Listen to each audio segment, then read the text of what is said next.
Thank you.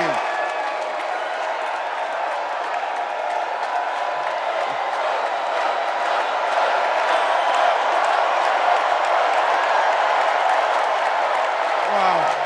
Well, thank you. Thank you, first of all, to Vice President Harris. Thanks for putting your trust in me and for inviting me to be part of this incredible campaign. And a thank you to President Joe Biden for 4 years of strong, historic leadership.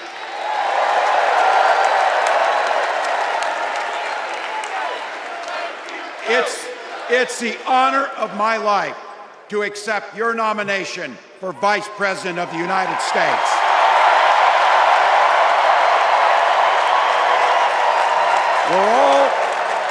We're all here tonight for one beautiful, simple reason.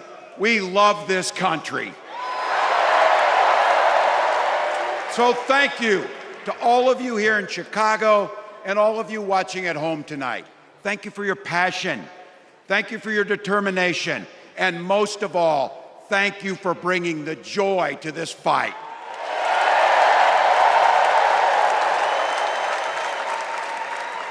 Now, I grew up in Butte, Nebraska, a town of 400 people. I had 24 kids in my high school class, and none of them went to Yale. But I'll tell you what, growing up in a small town like that, you learn how to take care of each other. That family down the road, they may not think like you do. They may not pray like you do. They may not love like you do, but they're your neighbors. And you look out for them, and they look out for you. Everybody belongs, and everybody has a responsibility to contribute. For me, it was serving in the Army National Guard. I joined up 2 days after my 17th birthday, and I proudly wore our nation's uniform for 24 years. My dad, a Korean War era Army veteran, died of lung cancer a couple years later. He left behind a mountain of medical debt. Thank God for Social Security survivor benefits. And thank God for the GI Bill that allowed my dad and me to go to college, and millions of other Americans. Eventually, like the rest of my family, I fell in love with teaching. Three out of 4 of us married teachers. I wound up teaching social studies and coaching football at Mankato West High School. Go Scarlets! We ran a 44 defense. We played through to the whistle on every single play, and we even won a state championship. Never closed the yearbook, people. But it was those players and my students who inspired me to run for Congress. They saw in me what I had hoped to instill in them, a commitment to the common good, an understanding that we're all in this together, and the belief that a single person can make a real difference for their neighbors. So there I was, a 40-something high school teacher with little kids, 0 political experience, and no money, running in a deep red district. But you know what? Never underestimate a public school teacher. Never.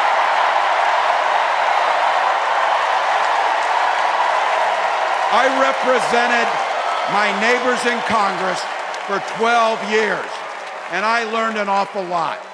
I learned how to work across the aisle on issues like growing the rural economies and taking care of veterans. And I learned how to compromise without compromising my values. Then I came back to serve as governor, and we got right to work making a difference in our neighbors' lives. We cut taxes for the middle class. We passed paid family and medical leave. We invested in fighting crime and affordable housing. We cut the cost of prescription drugs and helped people escape the kind of medical debt that nearly sank my family. And we made sure that every kid in our state gets breakfast and lunch every day. So while other states were banning books from their schools, we were banishing hunger from ours.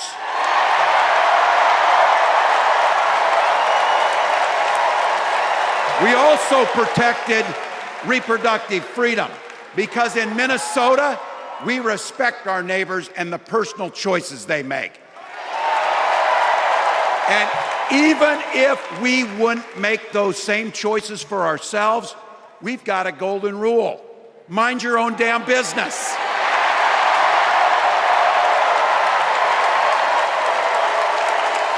And that includes IVF and fertility treatments. And this is personal for Gwen and I. If you've never experienced the hell that is infertility, I guarantee you, you know somebody who has. And I can remember praying each night for a phone call, the pit in your stomach when the phone would ring, and the absolute agony when we heard the treatments hadn't worked. It took Gwen and I years, but we had access to fertility treatments. And when our daughter was born, we named her Hope. Hope, Gus, and Gwen, you are my entire world, and I love you.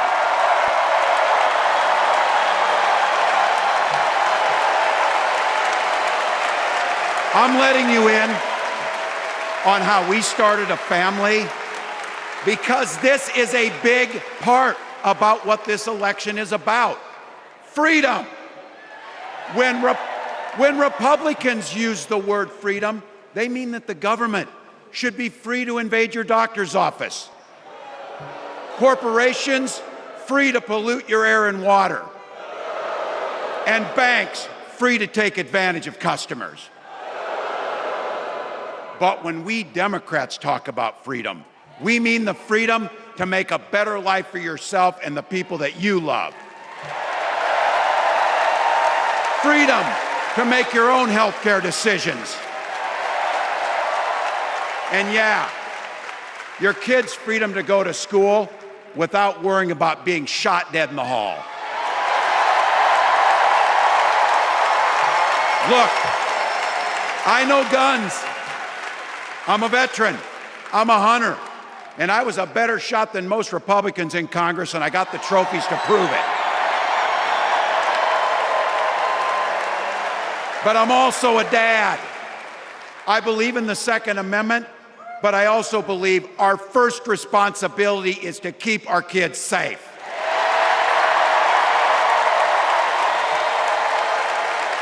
That's what this is all about.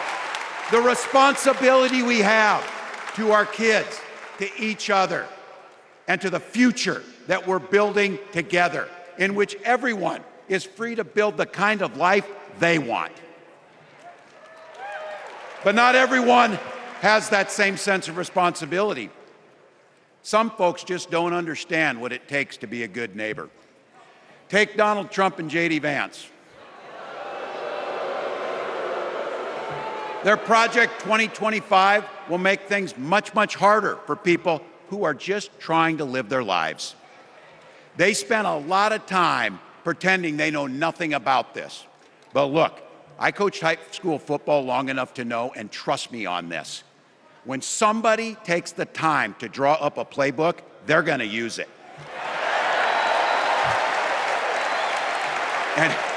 And we know if these guys get back in the White House, they'll start jacking up the costs on the middle class, they'll repeal the Affordable Care Act, they'll gut Social Security and Medicare, and they will ban abortion across this country with or without Congress. Here's the thing. It's an agenda nobody asked for. It's an agenda that serves nobody except the richest and the most extreme amongst us. And it's an agenda that does nothing for our neighbors in need. Is it weird? Absolutely. Absolutely. But it's also wrong. And it's dangerous. It's not just me saying so. It's Trump's own people. They were with him for 4 years. They're warning us that the next 4 years will be much, much worse. You know, when I was teaching every year, we'd elect a student body president. And you know what? Those teenagers could teach Donald Trump a hell of a lot about what a leader is.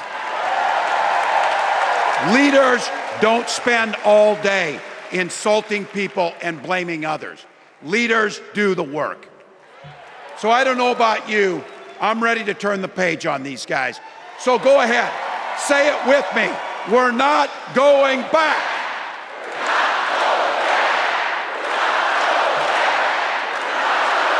We've got something better to offer the American people.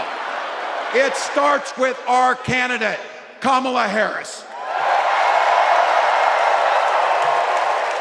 From her first day as a prosecutor, as a district attorney, as an attorney general, as a United States senator, and then our vice president, she's fought on the side of the American people. She's taken on the predators and fraudsters. She's taken down the transnational gangs, and she stood up to powerful corporate interests. She has never hesitated to reach across that aisle if it meant improving your lives. And she's always done it with energy, with passion, and with joy. Folks, we've got a chance to make Kamala Harris the next president of the United States.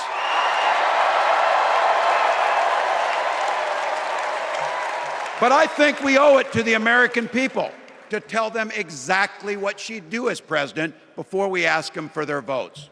So here, this is the part, clip and save it and send it to your undecided relatives so they know. If you're a middle-class family or a family trying to get into the middle class, Kamala Harris is going to cut your taxes. If you're getting squeezed by prescription drug prices, Kamala Harris is going to take on Big Pharma. If you're hoping to buy a home, Kamala Harris is going to help make it more affordable. And no matter who you are, Kamala Harris is going to stand up and fight for your freedom to live the life that you want to lead. Because that's what we want for ourselves, and it's what we want for our neighbors. You know, you might not know it, but I haven't given a lot of big speeches like this. But I have given a lot of pep talks. So let me finish with this, team. It's the fourth quarter. We're down a field goal, but we're on offense and we've got the ball. We're driving down the field. And boy, do we have the right team. Kamala Harris is tough. Kamala Harris is experienced, and Kamala Harris is ready. Our job for everyone watching is to get in the trenches and do the blocking and tackling. 1 inch at a time, 1 yard at a time, 1 phone call at a time, 1 door knock at a time, 1 $5 donation at a time. Look, we got 76 days. That's nothing. There'll be time to sleep when you're dead. We're going to leave it on the field. That's how we'll keep moving forward. That's how we'll turn the page on Donald Trump. That's how we'll build a country where workers come first. Health care and housing are human rights. And the government stays the hell out of your bedroom.